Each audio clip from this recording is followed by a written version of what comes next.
Okay.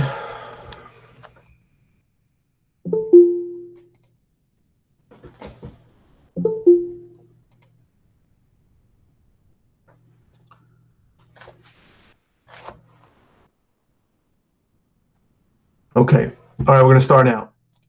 Hopefully everybody can hear me. So welcome. This is our 5th virtual meeting of the Nassau County REIA. We usually meet twice in person, one in Valley Stream for our monthly meetings, then once at some property that we're working on. Since COVID, obviously we haven't had anything in person, so we're going to do this virtually for the near future. We'll do it twice a month. So today's agenda, well, the first 5 minutes is really an introduction. It's probably more like 2 minutes. The next 5 minutes is just a state of current New York real estate market and what's going on in my business. And the next 10, 15 minutes, I'm going to talk about online auctions and buying occupied properties, which are sort of linked together by a deal that I'm doing now because I bought a property online that was occupied, and I'm dealing with that, and I want to get into it. And then last 5 minutes are how I can help you if you need any help. And then afterwards, we'll do questions and answers and feedback till around 5. Well, I'll stay as long as you need, but lately we've been done around 5. Okay. So first, who I am. So my name is Michael Pinter, right? I bought my first house in Long Island in 1996. I was investing in real estate part-time for many years while I was working in the mortgage business. And I've been a full-time real estate investor since 2013, right? I had 17 years of the real estate experience in the real estate finance, which is the business. I did a lot of different things in there for the same company. And for the first 4 years that I was working as a real estate investor, I was buying at auctions, mostly live auctions. I went to the Nassau County auction every Tuesday, and I was gut rehabbing everything, right? I really wanted to be Tarek El Moussa from Flip or Flop. So everything was, I even spoke to him and got some advice. And I wanted every house to be beautiful and open concept and all that crap. And I was really stupid because what I realized about 4 years into it is that you can't really scale a business buying at auction. And we're not talking about that today, but it's very hard to do. You can't be in control when you're at an auction. You can always get outbid. And also that I really didn't need to gut renovate every house, down to the studs and open it up and do those things I did. So the last 4 years, when I realized I really wanted to scale the business, I started to market direct to sellers. That's what I've been doing for over 4 years. And then I'm rehabbing, wholesaling, and wholetailing, right? So just to explain what those mean, obviously rehab is when I buy something and I do major renovations to it and increase the value that way. Wholesaling is when I go into contract and then I assign the contract before I close to another person who's going to end up doing the rehab usually. And wholetailing is where I'll close on something, do minimal work to it, really just sometimes nothing to it, and then sell it retail. So it's sort of in between wholesaling and rehabbing. It's just buying it, doing minimal work to it, and then selling it. Sometimes the minimal work ends up being more than I thought, but that's the idea. My office is in Hewlett, right? I'm right near the train station. You can come by to see it. I've had a lot of people here.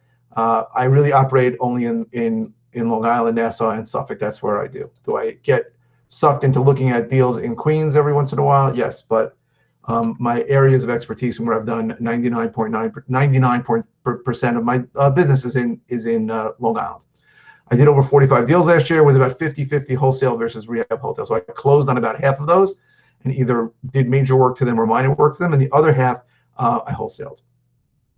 Okay, so this REIA has been around about a year. I think we started in May or June of 2019. And just to recap, I think it's been very successful for the members. More than 60 REIA members have come to my office, and everyone's invited to come. You can see the deals I'm working on. You can see my office. You can talk to me. Several REIA members have brought deals to me that I co-wholesaled. I'm co-wholesaling a deal right now with a REIA member. It's a great deal. We should split $70,000, so he's going to make 35. I'm going to make 35. Several members have bought wholesale deals for me. I know one of them was not on this meeting, and we just made $30,000 on a deal that I wholesaled to him. And several members have borrowed from me on their flips, so I do land on occasion. Next slide. So the current coronavirus situation, right? So first I want to say it's a bad situation, right? People are dying. We're in the center of it in New York, but it's absolutely going to become a tremendous opportunity for a lot of people when it ends, right? I think the market's going to go down. I'm going to talk more about that.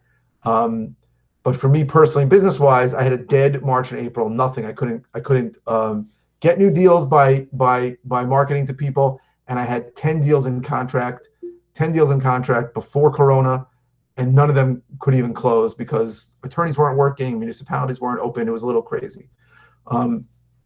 May started getting a little better, and now business has picked up. I think this will be the best week I ever had in the business. I'm going to do 10 transactions. I consider a wholesale 2 transactions like a buy and sell, but I got 3 new contracts. I'm closing on 2 wholesale deals, wholesale assignments, and I have 3 sales of property that I own between last Monday, so this Monday, and next Monday or Tuesday. So within 6 business days, 10 transactions. I usually do 7 to 8 transactions a month, considering a buy or a sell as a transaction. So this has been an amazing week, and June's looking great. I'm hoping, the second half of 2020 can make up for the junky first half. But business is getting better for sure, and the market's still been strong. So we're going to talk about that more. So I never make predictions, right? But I'm completely 100% sure that something's about to happen in the New York real estate market, and that is it's going to be going down. It's been very strong. I'm shocked. Numbers have not come down at all, but it's got to go down, and I'm going to talk about why, right? And I believe that there's going to be more money made in the New York real estate market over the next 9 to 24 months than ever before. Now, I don't know how much the market's going to go down, and I don't know for how long it's going to go down, but it's got to go down, and I'm going to tell you why right now. So the market desperately needed a correction earlier, right? We were 12 years in an up cycle. Most up real estate cycles last 7 to 8 years, sometimes go 10. Occasionally they go longer, but it's rare. But we have been going up almost on a straight line path since the bottom. And New York bottom was like 2008. In other states, it might have been a little later, but New York was really different, and things really got bad in 2008. Mortgage crisis started in 2007. 2008 was a disaster. 9 was bad too, but things started coming back already in 2009, beginning of 2009. So we're 12 years in an up cycle. The market was looking for a reason to go down.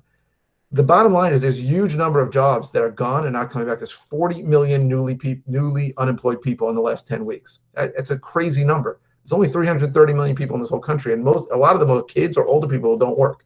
So 40 million new unemployment claims. People do want to get away from New York City because of Corona and everything that's happening, and the economy is going to be bad for a while, right? Many people are collecting unemployment now, and there are people collecting more in unemployment than they would have netted from their paycheck, right? They're getting $600 a week in unemployment.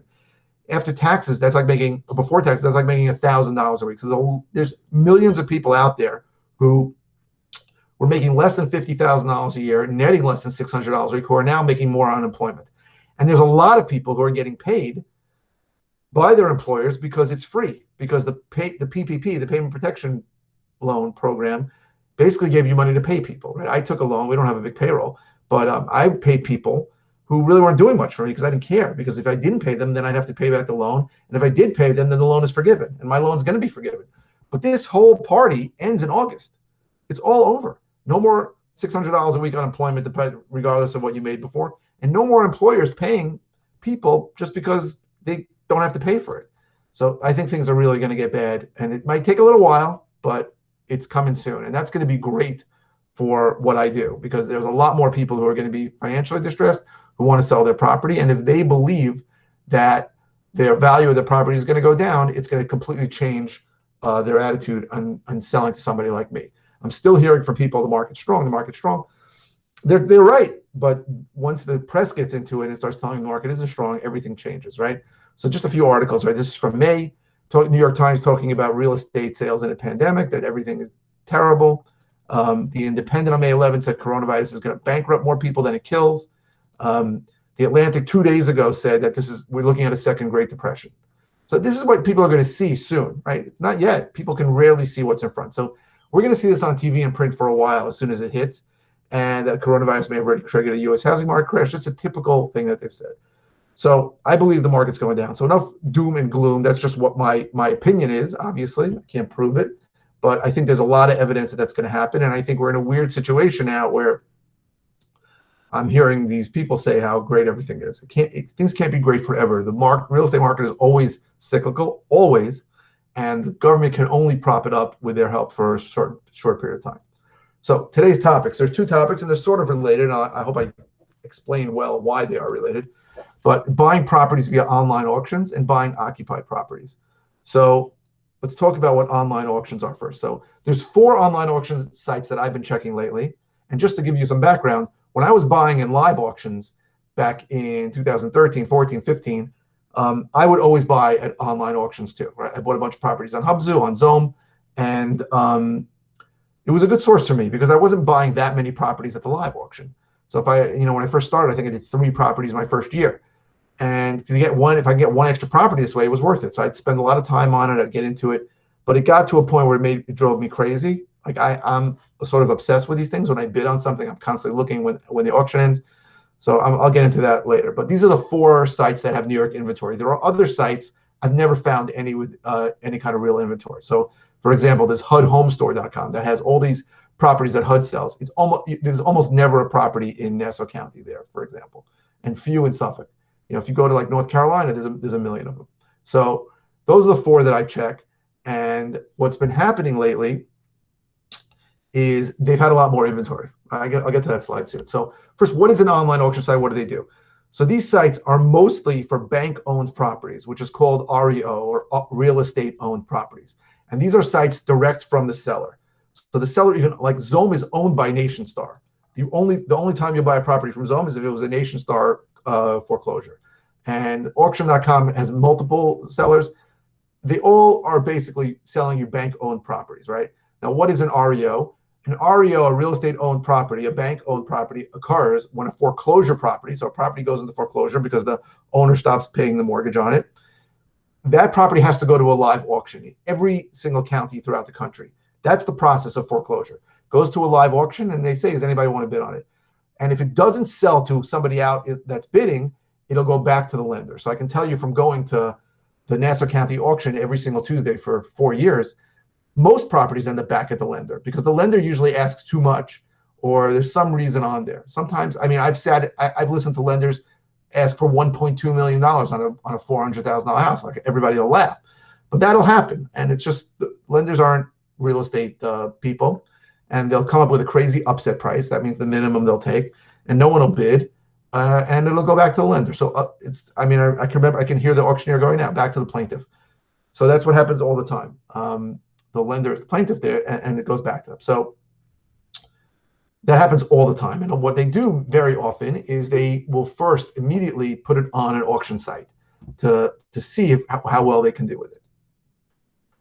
So the question is, should you try to buy properties online via one of these auction sites? So a couple of things. You have to be able to do your due diligence before you bid. It's not a simple thing. When you win an auction, you can't come back later and say, hey, there's no C of O.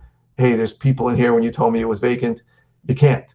So you have to do due diligence before. So you got to have some lead time.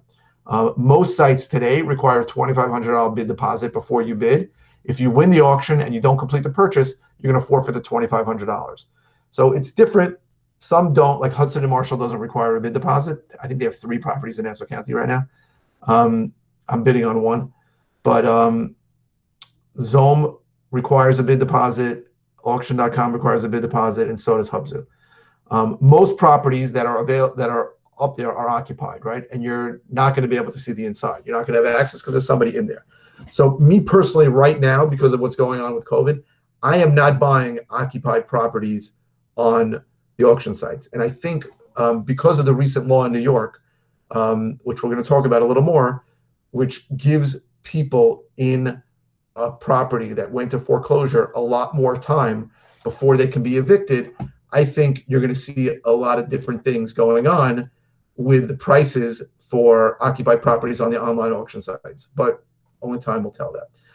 Some properties are vacant, they're listed as vacant, and you're going to be able to get access if you're a licensed real estate agent or broker. So I'm focusing on Nassau really, because I don't want to drive out too far in Suffolk, although I did look at a couple in Suffolk yesterday.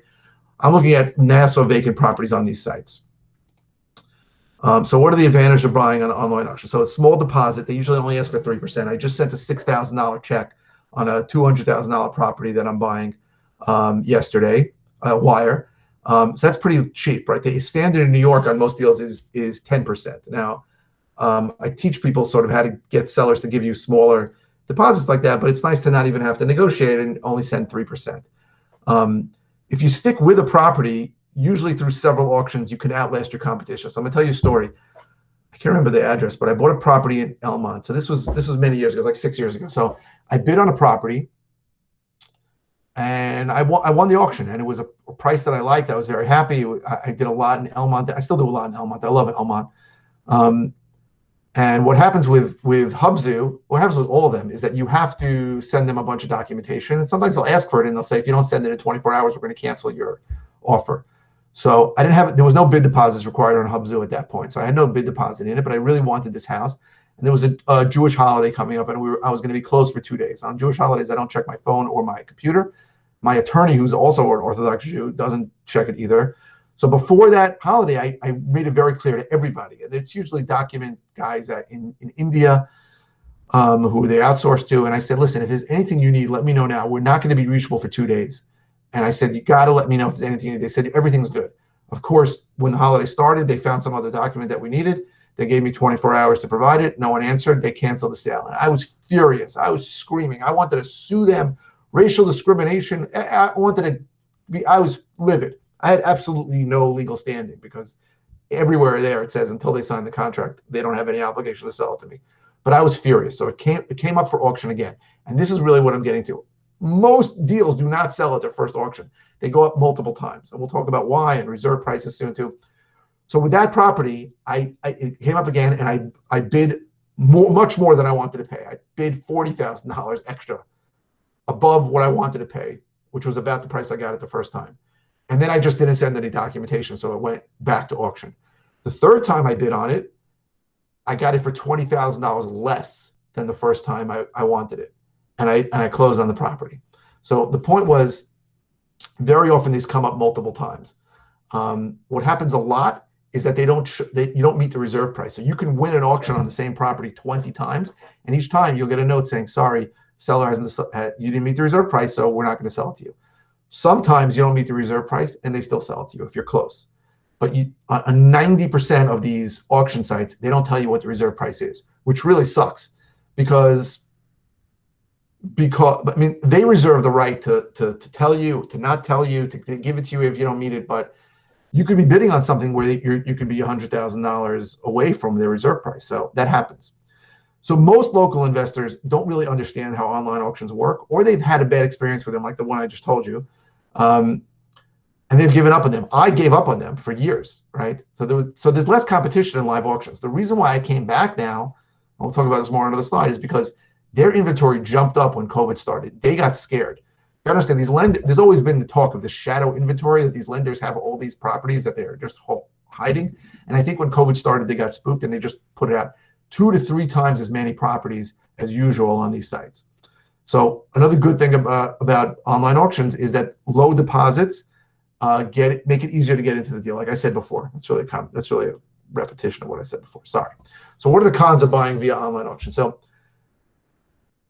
sometimes it's very hard to get the due diligence in time. Sometimes the property will come up one day and it'll be up for auction in 4 days, and you can't get a FOIL, Freedom of Information Law request from the municipality. Like I try to get things from Oyster Bay. Town of Oyster Bay takes like 3 weeks now. You have to submit it online. It won't get it to you. Town of Hempstead is a little quicker, a couple of days, but some of these villages are quick. Some of them are slow. You got to get due diligence, because if there's like major violations or issues there, you want to know about it before you buy it, because you're going to have to take care of those. So you got to really see what's going on, do your due diligence. You don't really have to run title, because you're getting these things clear of title. So if you've ever talked to, if you ever went on the internet and listened to some guru from another state, they're going to tell you to run title on these properties, because in other states, when you buy these foreclosure auctions, they're subject to whatever liens are on them. So like in Florida, you buy a property, you're all excited about the price, and then there's another $100,000 lien that this guy had because he didn't pay his taxes. That stuck to the property. In New York, everything is done clean. You don't have to run title. You're going to get it clean, so you don't have to worry. You don't have to worry about that. It's another advantage of New York, which I never really wrote down before. Clean title on FCs. Okay, so it's difficult to get access to most of these properties, even if they're vacant. So, for example, the one that I bought, they gave me a code. Code didn't work. There was another one I looked at the other day. They gave me a lockbox code. There was no lockbox there. Somebody took it. That happens a lot. It happens a lot with these. So it's important for you to understand that get in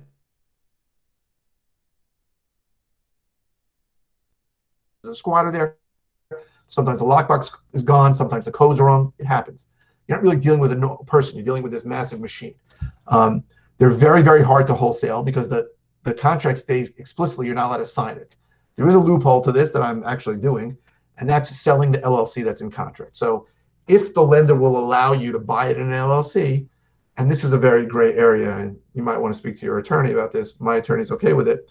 I can sell the LLC and its interest. I'm selling the interest in the property. So that's how I get around it. But it's something that you need to have an attorney who understands how to do it. For me, this turns into a giant rabbit hole. For me, I look at it almost like a video game. So I'll put in a bid, and the auction will be ending in 5 minutes, and I'll get outbid with 3 minutes to go, and I'm thinking I can go higher, and I go higher, and then every time at the end of the auction, somebody bids within 15 minutes or 20 minutes, they extend the auction. On that story I told you, I think I stayed in my office till 2 o'clock in the morning because we just kept getting later and later. It kept extending the auction. But for me, it's a problem. So unfortunately, that happens to me a lot, that I get stuck into it, and I have to really be strong and say, this is my max number. I'm not going anymore. If I get the property, I get the property. Most of the time, the reserve price is not met, like I told you. So you can win the auction and be all excited, which I used to be. Now I know doesn't count for anything.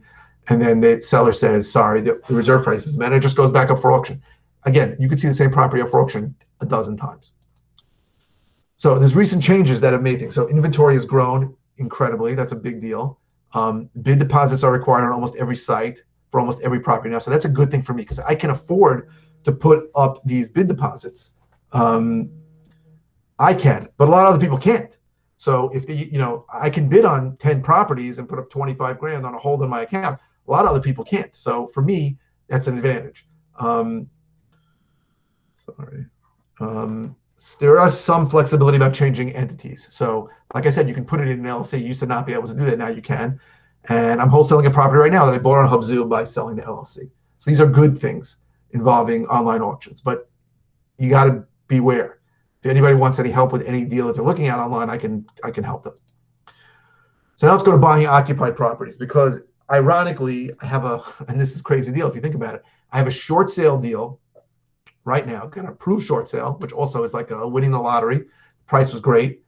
And it's coming, the owner, it's a two-family. The owner is vacating one unit and the tenants are staying in the other unit. So a short sale is the same thing like an online auction in that you cannot assign the contract. Whoever the contract is coming to is going to be it. But I can sell the LLC. So I'm wholesaling a short sale that's occupied because it's such a great deal, and I am doing it. Now, in general, when I go direct to seller, I do buy occupied properties. I do, right? For a few reasons. One is I'm very familiar with the eviction laws in Nassau and Suffolk. I've probably done 100 evictions myself. Or through an attorney, but I've done them. And it sets me apart from most other investors. Most other investors are going to run away from anything occupied. So certainly if the investor is coming from New York City, and we're talking about more about New York City soon, they don't want to deal with evictions. Evictions in New York City are a literal nightmare. But recent changes in the law, really a few months ago, have made evictions more difficult because these tenant protection laws in New York State now allow people who've been there a long time to get even more time before you can start the eviction. So I will talk more about it soon. Okay, so when I'm buying property from a seller and there's a tenant in there, I'll give the seller two prices, right? I'll give her a higher price if you can deliver the property vacant, and a lower price if I have to take it occupied. I try to leave more than enough room. So if, for example, I feel like this is going to be $10,000 based on the holding costs and my legal costs and all the court costs, I'll maybe go $15,000 less for occupied. And that's either to pay the tenant, which we'll talk about in a minute too, to leave, or to go through the process, but I'll give myself more room. But sometimes, and this happened a bunch of times, the only reason a seller is selling to me as opposed to just listing it is because, well, the truth is it's very hard to list the property that's occupied. That's the truth. But sometimes the only reason the seller's even calling me is because they don't want to have a confrontation with the occupant. I didn't say tenant there because I bought properties where their cousin, their sister was living there, and they just could not go to them and say, you need to get out, or I'm going to evict you. So they felt like it was an easier cop-out, and I know it sounds crazy, that they said to their sister or cousin, hey, I'm just selling the property. You got to deal with the new owner. And I bought a bunch of properties because of that. So it's important to understand. Sometimes that's the only reason. So I've gotten properties at significant discounts because somebody was in there. And if I can get information from the tenant, are they looking to leave? Something. How much money would it take? Where would you go? Then I get a better feel for how much money I'm going to need to pay them. That kind of thing. So the main concern when you're buying an occupied property from an auction or an REO seller, so like an online auction, is that the occupant is a bona fide tenant. That means a real tenant. That means not the owner. It means not the owner's cousin. Somebody who actually had a lease at some point. Usually, they can prove that they're real tenants. That leads to a very long time period before you can start the eviction. Right? So even before the recent laws, it was 6 months for a bona fide tenant. Now they had to come to court. So you had to give a 6-month notice. Now in general, if it's the owner, you can give them like a 2-week notice. I usually give a 30-day notice. And then you can start the eviction and get a court date after that. If it's a real tenant, you got to give 6 months notice. And the new law, and I wish I had a better understanding of the law, I think if they're there more than 2 years, they get an extra month for every year they were there. So if they can prove that they're there for 10 years, they might get 16 months. It's like a crazy thing. I'm hoping these laws get overturned. I know people are appealing them, but you got to be careful. If it's a real tenant, you may have to wait, and you got to figure holding costs that whole time. I bought properties where I had to wait a long time, and you got to pay for all kinds of crap that you never thought of. But whenever I'm dealing with occupied property that I buy, my first step is always to offer the occupant money and to leave by a certain date, usually by the end of the month. If you leave by the end of this month, I'll give you $5,000. And then a smaller amount if you move out later. If you leave by the end of the next month, I'll give you $3,000. And then I make it clear after that, there's no money coming. I say after that, I'm going to spend my money on attorney's fees and court fees, and that's it. But no matter what they say, I always start the eviction process, always, and get them noticed. So it's very important. You never believe anything that they tell you. Most people will say anything to stay there. They'll tell you they're moving out tomorrow. I had somebody tell me, look, everything's in boxes here. And I fell for it when I was new to the business. Never believe them. Always go through the eviction process, always. If you have to stop it, it's easy to stop.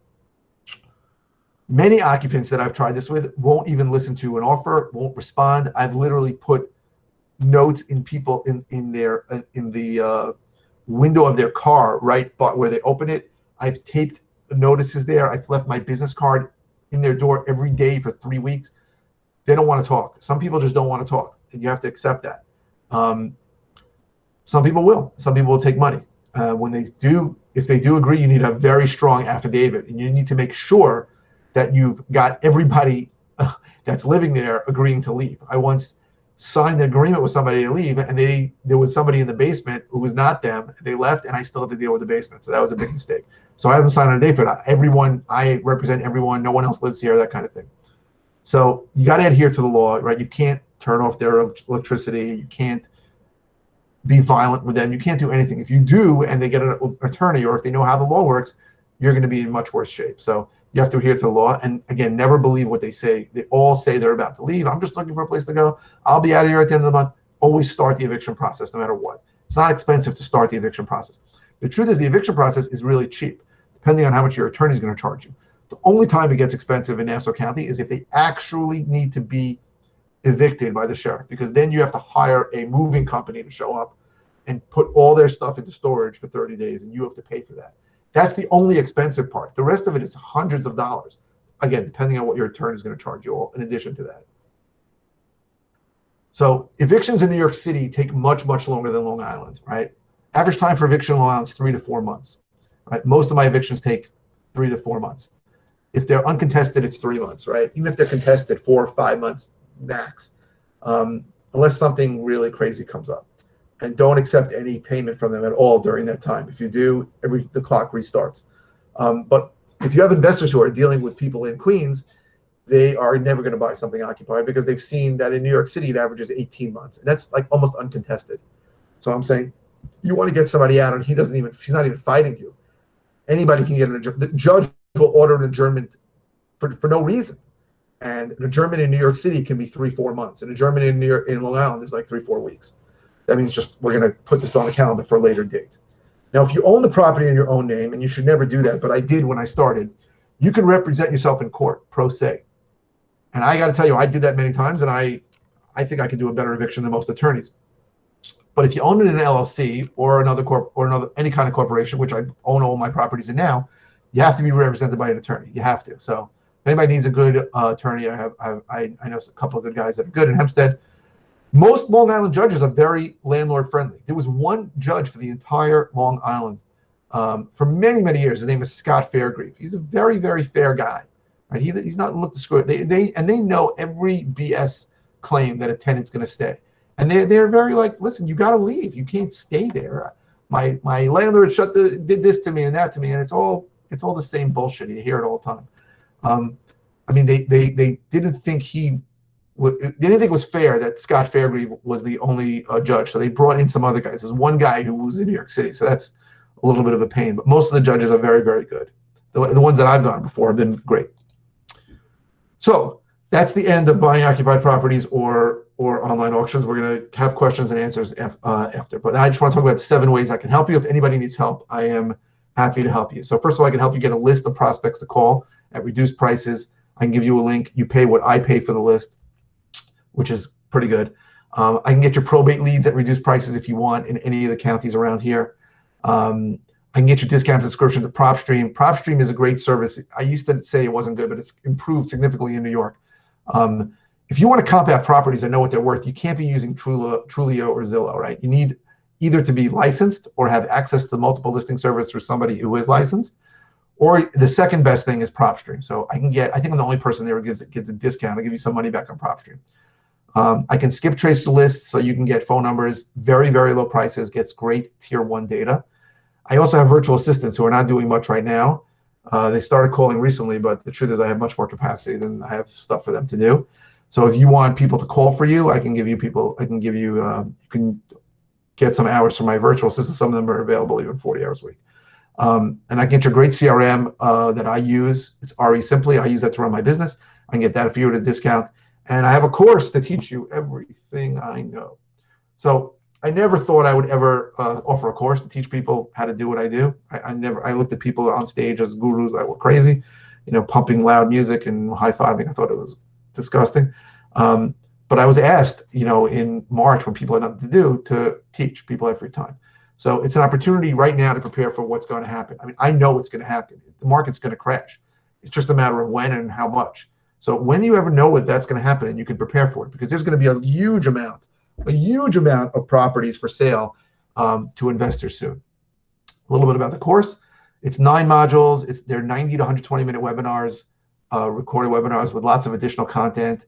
The standard price of the course right now is $847. It's going up soon. About 50 people signed up for it already. If you sign up in June, you can use the code REIA COVID50 off. You get 50% off the price. So the code is $423. This coupon code ends in June. The course will never be offered at its price again, ever. I promise that. You get the course for at least a year. The recorded webinars have most of the material, but there's additional material. Like I give you scripts and I give you videos that explain how certain things work. You get the actual scripts I use to talk to both prospects and leads. You get the software I use to get lists and tons of other information. The course is called Flipping, Wholesaling, and Rehabbing in New York. Right? This is the 9 modules of the course. The first one is mindset, like success mindset and a real estate mindset. The second one is what is different in New York. There's so many things different in New York. It's crazy. Choices you need to make before you start, like where are you going to operate? Are you going to wholesale? Are you going to rehab?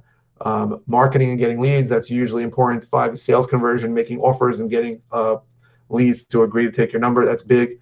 6 is funding, getting money for your deals. 7 is rehabbing and wholesaling, so doing work, coming up with repair estimates. 8 is finding buyers. 9 is closing. There's a bonus module with some more details of things that needed to be covered. So our next meeting, virtual meeting, is going to be July 9th from 4 to 5:30 p.m. I mean, if we're able to meet in person, maybe we'll do it live in Valley Stream. But for now, I think we're just going to be virtual. So, some free resources. So yeah, I have a YouTube channel. It's called Wholesaling and Flipping in New York. There's lots of free content. Please subscribe. My Facebook page, LMPK Properties. You can get updates on what I'm working on. 2 members of my mastermind are John Martinez. He is the premier sales trainer for real estate investors, and he gives away a lot of stuff for free on his website at midwestrev.com. And then there's a Flip Nerd podcast with Mike Hambright. He's done, I think, 1,500 podcasts. About 5 years he's been doing it. And there are people in other states who have built their entire business on that. He doesn't really know how to do anything in New York, like most of these guys don't, but it's a good place to go if you want to learn more about the business. And if you haven't signed up for this meetup group, so it's meetup.com/Nassau-County-REIA. Sign up so you can see all the meetings. Okay, questions and answers. Anybody have any questions? Anyone? Anyone? No questions? Somebody unmute yourself and ask me something. Nothing? Remember, you're all muted. You got to unmute to talk. Hello. Hello. Hey, how are you? My name is Hector. How's everything? Good. How are you, Hector? All is well. All is well. So I noticed you're located in Nassau County. I'm located up in Orange County, New York. Are your skill sets the Yeah. same? Yeah, you're fading in and out. But Hector, a couple of things. First of all, northern suburbs of New York City are similar to the eastern suburbs of New York City. Everything works the same. I happen to know two guys who do a lot of business in Orange, Dutchess, Westchester. So if you ever need to wholesale a deal, I know two guys who would love to buy it. But everything I'm teaching works in Orange County. Orange County is pretty similar to Suffolk County as far as I'm concerned. Awesome. All right, great. Yeah, because I've learned about wholesaling about a year ago.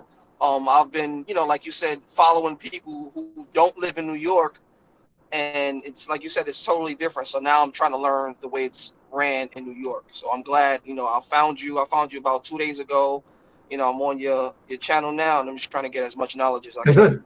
All right, you can call me with any questions. I think on almost every video I put my office phone number if you want to call me. All right, so thank you, Hector. So someone put in the chat, how about Nassau Suffolk auctions? Are they liens or deeds? If you're talking about taxes, it's only tax liens in New York State. Right? So in other states like Texas, it's a tax deed where if you buy it, you get the whole property. Here you just get the tax lien, but tax liens are a very hard business to get into. The tax lien auctions in Nassau County all happen in February, and over 90% of the tax liens go to one company. That's L&L.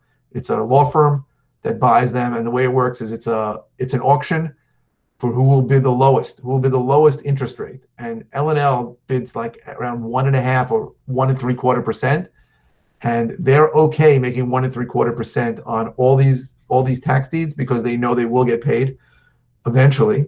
And then every once in a while they'll foreclose on a property and hit a home run. And then there's about 3 or 4 other guys who I know, Pete Pekic and a few guys who buy like the other 9%. So it's a very hard business to break into because the people that do it a lot. And really between L&L and 4 or 5 other guys, they're going to buy every single tax lien that's out there. So it's tough to compete. And you really got to ask yourself, like, if you're going to be able to sift through these better than they can when they really know what they're doing. So I'm not saying don't get into it. I'm just saying it's dominated by a very small percentage of people and really dominated by one company. Almost every tax lien is owned by L&L. So it's interesting, but it's much better to be doing tax liens or deeds in other states where it isn't so dominated by a few players. Alfredo's asking, do I buy foreclosures? I'm not sure what you're asking. I said for the first 4 years, all I bought was at auctions foreclosures. Then everything on an online auction is a property that was foreclosed. But I do not market to the pre-foreclosure list. I think it's the one list in our area that gets saturated by other investors and mostly attorneys. So there aren't that many lists that we can get here. Like, there are a lot of lists that you can get in other places you can't get here. But the pre-foreclosure list is a list that gets hammered mostly by attorneys who will mail the crap out of anybody that gets a list pendant, and it'll say to them, hey, why don't we represent you to save your house from foreclosure? So a guy that's on a pre-foreclosure list might get 150 pieces of mail, with 130 of them being from attorneys and 20 of them being from other real estate investors. If anybody that's in foreclosure in New York speaks to an attorney, and it's likely they will, that attorney is going to tell them, listen, even if you don't talk to me, Nothing's going to happen for 2 years. If you want, I can push it off another 6 years. A lot of foreclosures in New York take 10 years. I mean, it's a crazy thing, right? You go to a state like Texas, 45 days, 49 days, I think, between when you're in foreclosure till when a sheriff comes with a gun and kicks you out.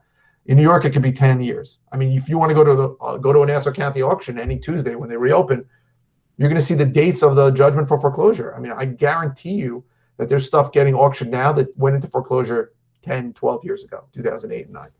So I buy in foreclosure, but I don't market to foreclosures, to pre-foreclosures or foreclosures. I don't. Sometimes I'll use that as an additional pain point when I stack my lists. Nicole asked, do I buy in Pennsylvania? I don't, but it's interesting. Andrea asked, do you know when the Nassau County auction will open again? I don't have a clue, but I don't know. But I imagine that first one's going to be packed. When I started going to the auctions in 2013, there may be 50 people in the courthouse. And everybody there was bitching about how they used to have 10 people there. And they would say, you get this one, you get that one. Now there's 500 people there. And it's still nothing compared to Queens. In Queens, there's more people waiting outside the courthouse that can't fit inside than inside. So something will get auctioned inside, and then they'll go out and auction it again outside and see if anybody wants to pay more. That's how many people show up in Queens. So there's a lot of people there. I don't know when it's going to open again. I hope soon, but it's the government, and the government, it does not use common sense. They just, want to be careful. Listen, it's a packed room. I don't know how they're going to control it. Everyone's asses to elbows in that thing. So if you want social distancing, you aren't getting it there. It's really stupid because if they had any brains, and government does not, they would do it online like they do in I think every county in Florida has online auctions when they do foreclosures. Maybe this will push them to actually do that, but it'll take them, if they wanted to go online, it would take them 20 years and cost them $50 billion. Okay, that's all the questions from the chat. Anybody have any questions that they want to speak about? Anything? Or you can put it in the chat if you want. I'm fine with that. If you want to type and you don't want to be heard. Is that it? If anybody's interested in the course, I'll put the link to it. I mean, I didn't do this to sell, but if anybody wants to see it,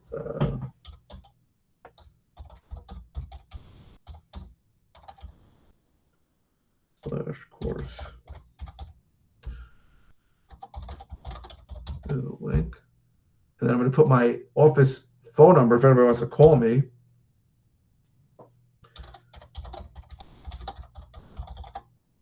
I'm in my office every day unless I'm out. So anybody can reach me that way. Nicole's asking, recommend any states start outside New York. So, I mean, listen, the usual states that everybody talks about are Texas, Florida, Arizona, Nevada, and both Carolinas. Those are the states where there's a lot of activity. I am very happy in New York because there's a lot less competition in New York, much less. Just to give you an idea, so I'm part of a national mastermind, and there's another national mastermind that's sort of linked to us. There's about 400 members of those. So those are the people doing a lot of business. They're expensive to get into. And in both masterminds, there's 3 people from New York. 3. From Birmingham, Alabama, that city, there's 7 people in these. From Texas, there's 30.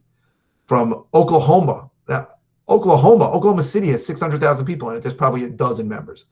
So there's a lot more competition in other places. It's not a reason not to do it. There are pros and cons to other states, but I'm very happy in New York. We got a question in the chat. Do you offer mentoring and know of real estate folks willing to mentor young entrepreneurs outside of courses you offer? Yeah, sure. Call me in the office. I'll be happy to talk to you. I don't know who you are. I just see Just One Home Solutions LLC. But call me in the office if you want. I can help you if you want to do work. I don't know where you're located, but I can give you stuff to do for sure.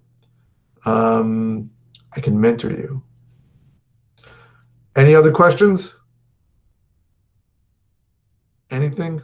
Again, you can put it in the chat or you can unmute yourself and talk if you want.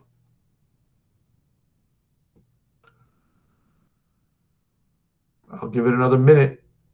We might be done. I hope I was able to give you some value today. Mike, Hector again. Hi, Hector. Hey, so as far as contracts, wholesaling contracts, what's a good way to start a contract for New York? Do I just get in contact with an So attorney? Hector, I'm going to tell you something that nobody else is going to tell you, because I think I'm the only person in New York who teaches how to do this, but you can't bring a contract to a seller appointment, because the person that creates the contract for a seller in New York is a seller's attorney. So as soon as that seller says yes, he's got to Okay. get represented by an attorney. And Okay. I think the first seller appointment, I brought a contract with me, I think the first time many years ago, and the guy looked at me like I was from outer space. If you close, and I've closed deals without attorneys, only when the seller begged me to, and they were pains in the ass. I always dreamed of closing without attorneys, but because the seller's attorney is such an integral part of the process in New York State transaction, there's certain responsibilities that they do. It's like I closed 2 deals without an attorney in the last 6 months. So I'm muting you because you get feedback. The first one, someone needed to get death certificates, right? These siblings had inherited the property from parents who had died, and because there was no seller's attorney, nobody was dealing with it. So I had to go get the stupid death certificates, which I didn't want to do. Another one, when I first met the sellers, they said they wanted everything split 50-50. I didn't remember that. Now, if there was a seller's attorney before the closing, he would have sent his checklist, his list of checks, to my attorney, and they would have said, this is how I want the proceeds to come out. But because there was no attorney, they got to the closing and there was one check, and they were all pissed off at me. We told you this. It was like 3 months before. So I don't advise doing deals without attorneys. And you really, 99% of the people that you're going to buy from bought a house and used an attorney and understood that there's an attorney. I'm closing a wholesale deal on Monday. There's going to be 4 attorneys there. There's a seller's attorney. There's my attorney in the middle. There's a buyer's attorney. The buyer's getting hard money lending. So the lender's attorney's there. 4 attorneys there. So these are some of the things that make it harder, but you cannot, there's no reason to even think about contract in New York. It's going to be prepared by the seller's attorney. Now, there's a lot of things you need to think about before the seller talks to his attorney, because standard contracts in New York are not assignable. If you want a wholesale, you better deal with that before he talks to his attorney. Standard EMD, earnest money deposit in New York, is 10%. You're buying a house for $300,000, better have $30,000 ready unless you have a conversation with the seller about it. And third thing is, if you want to show that property, better put it in as an addendum to the contract, because he can say, I'm not showing you anything. You don't have to show a property during the contract period. Another thing that you're not asking about, but you may be thinking about, there's no inspection contingency clause in New York contracts. So what you're going to hear on every guy in the internet, don't worry about wholesaling, it's the greatest thing. Just put in a 15-day or 30-day inspection contingency. You can't find a buyer, just walk out. Yeah, that doesn't work in New York.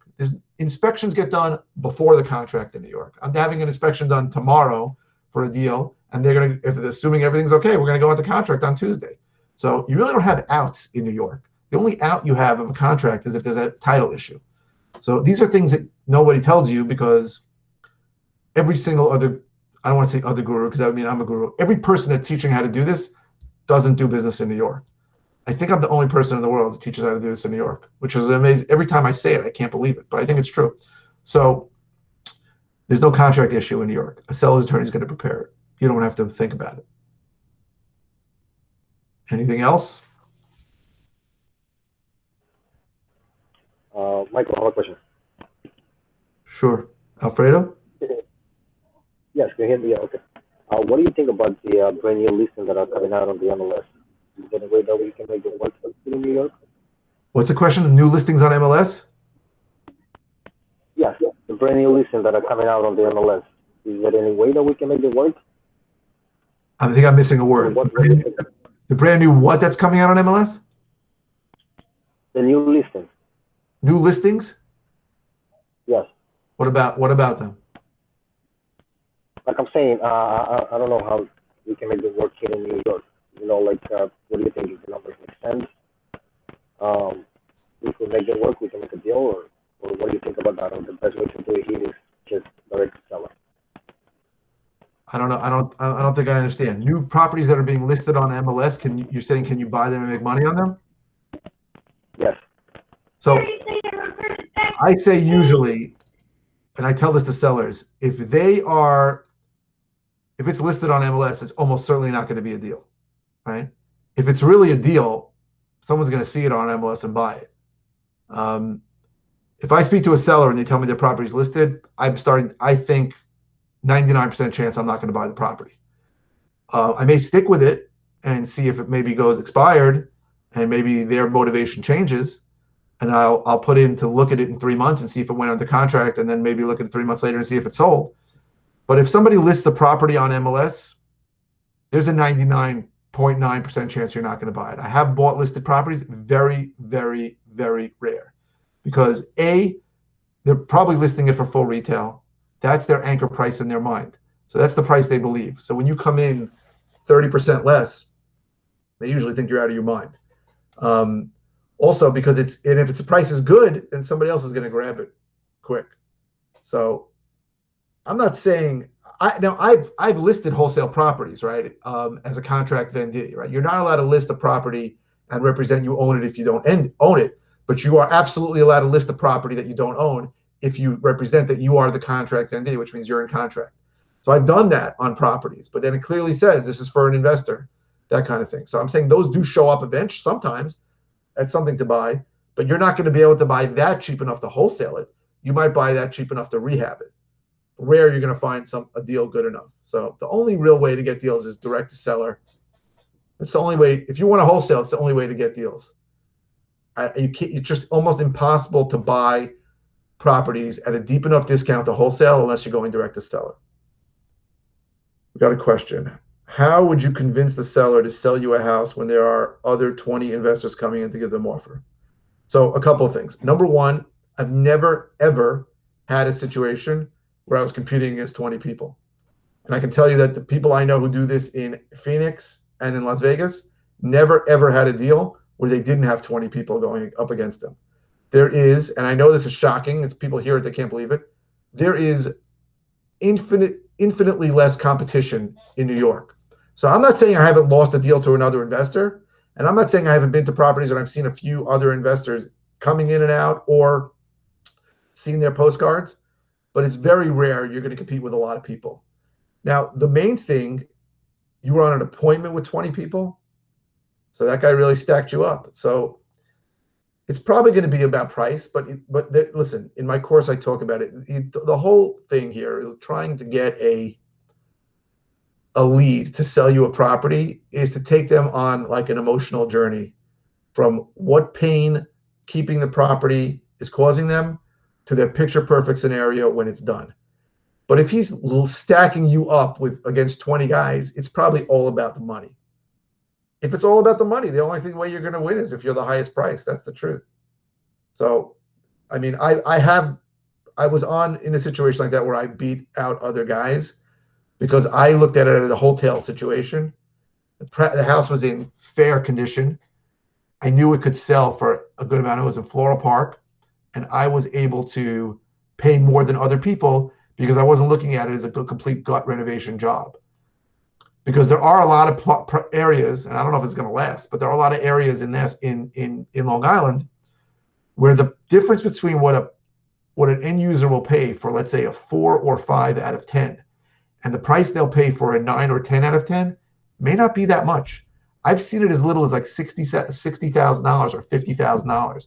Like there were areas in Floral Park where old houses, I'm talking about old kitchens, old bathrooms were going for, I forgot the number, but let's say they were going for $550, and fully renovated we're going for $600 or $625. So like if you look at it like that, I could sell for $550. I might be able to pay $450 for it, and then put it out. I might be able to pay $450 for it and put it out at $550. But everyone else is looking at that as a $625 with $100,000 worth of work. So if you look at it that way, sometimes you can beat out other people. But if a seller is stacking you up against 20 people, it's probably just about the money. So you got to give them your best price and hope. I mean, listen, ideally you could talk to them and get him to like you, right? That's important, but that's the way it is. Do you make a reinvestment yourself or you hire a contractor to come in? I always do it myself. Hiring a contractor is not always that simple, and I know the numbers myself now. But in the beginning, I probably had to bring a contractor in when I first started. But again, I'll be honest with you, you're gonna bring 2 contractors in, then you're gonna get 2 different prices. So Listen, when I wholesale a property, I make an estimate. I take a stand on what I think it's going to cost. I always increase it for other people. But other people, I've gone to the properties where I thought for sure, easy, it's a $50,000 job, and I had heard people say something like this cost $100,000. Listen, again, I wanted to be that guy in the beginning. I wanted to be Tarek El Moussa. I wanted to knock everything out down to the studs and do it all. There are guys who do that on every deal. I don't. I look at every deal now as the least amount of work I can do. But I can eyeball costs right away. This house I'm wholesaling in Freeport, I pretty much knew it was a $50,000 deal. I actually brought my guy in there. It's $50,000, but I'm figuring $70,000 for everybody that I wholesale to because it needs work, and I'm figuring it's going to cost them 70. I can do it for 50. Right? If I can't wholesale, I'll do the work for 50. But that's so I can eyeball the estimates myself. In the course, again, I don't want to sound like a broken record, like I'm trying to say something, but in the course I talk about that. It's a hard thing to do. Because honest to God, if you use the wrong contractor, you go out there and he's a retail guy, he's going to give you retail prices, and you cannot pay retail prices if you're going to make deals work. You got to be able to pay discounted prices on the work also. Anything else? I'll stay as long as people asking questions. So I don't have a hard stop at 5. I'll go for longer if you want. Anybody can unmute or type in a message. If we're done, I'll give it another 2 minutes and then we can finish. Again, anybody can ask or type in the chat.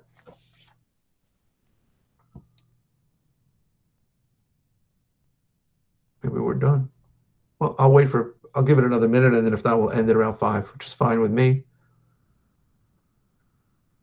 And I don't know who Gone and Company CPAs is, but I'm sorry you were on an appointment with 20 people, but how did you get that deal? I'm just curious if you're still there. Oh, I see.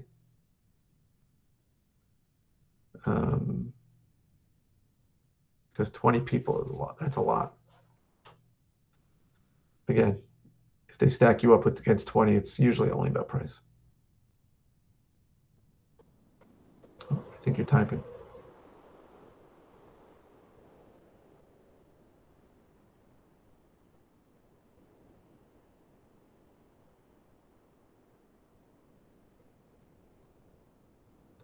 I'll give it 1 more minute.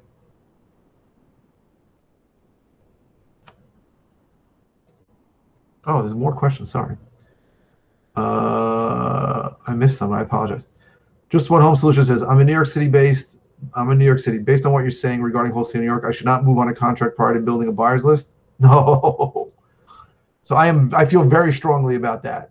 Do not touch buyer's lists until you have a deal, because you're not going to know what the hell anybody's talking about. People are just going to bullshit you and say they're buyers, and they're probably not real.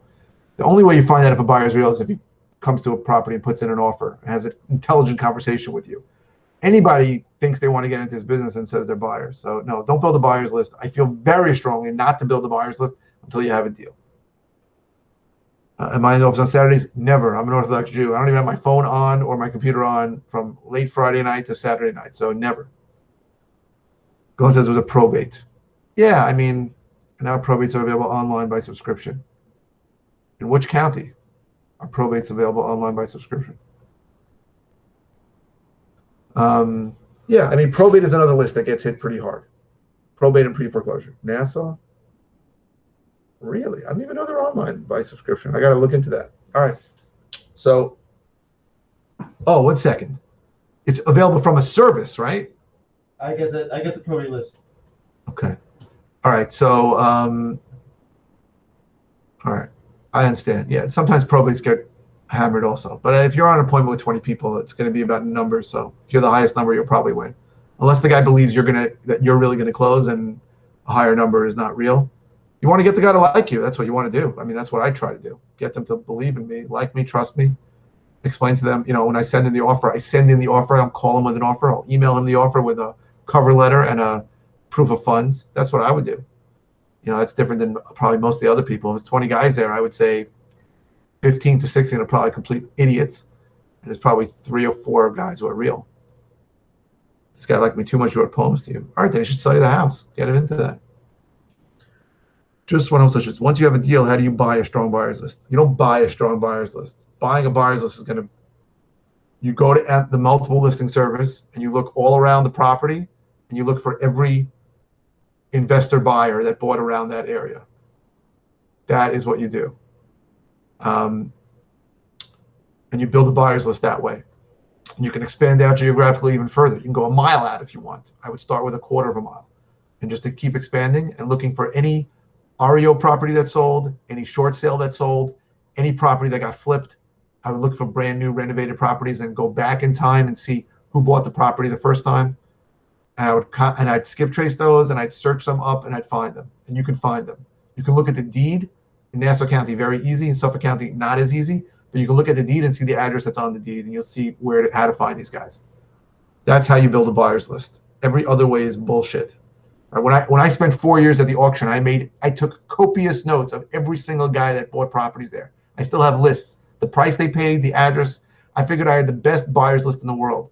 When I started wholesaling, I went back to that list. They all told me to go screw myself.